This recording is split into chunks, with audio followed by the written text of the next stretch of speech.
Good afternoon, friends of the Jose Manuel H Garage channel. I'm going to try to make a video on how to put on all the full-length carpets that I bought for the Audi A6 Type C6 box, okay?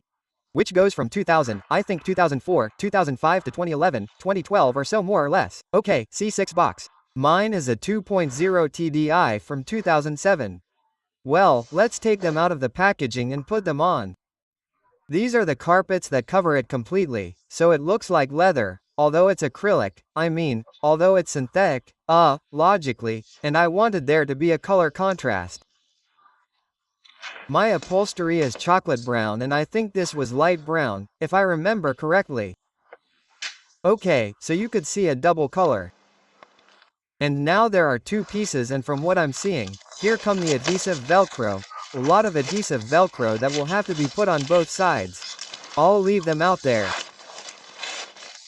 Okay, man, this is a bit of a mess for me, because they could come already installed, but anyway, we have the front and the back. I think the back is easier first. I'm going to try to put the back first. This is the color, okay. This is the front, this is the driver's side, and that's the passenger side. So, let's put the driver's side.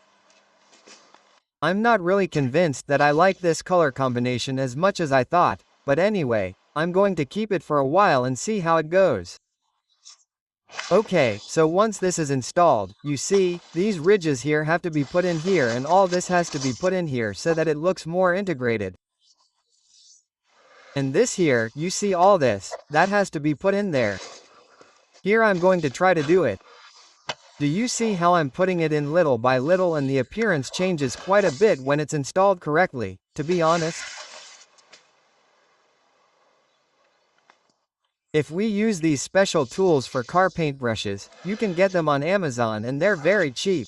I'll leave a link to buy them in the video description. Well, you put this in here and it helps you assemble it, okay, see? You put it in here, we turn it and it helps us assemble it. Well, look how it's coming together little by little. It's a matter of patience and with this and putting it in little by little, if you want to put it on quickly, you can't put it on in a hurry. If you put it in space like I'm putting it on, little by little it'll fall into place and it'll look good. Also, the good thing about it is that I see that this is very easy to vacuum and very easy to wash, so I'll find it practical for a while. I don't know if it will be very hot in the summer or not, but it's very washable and easy to vacuum. It feels very good.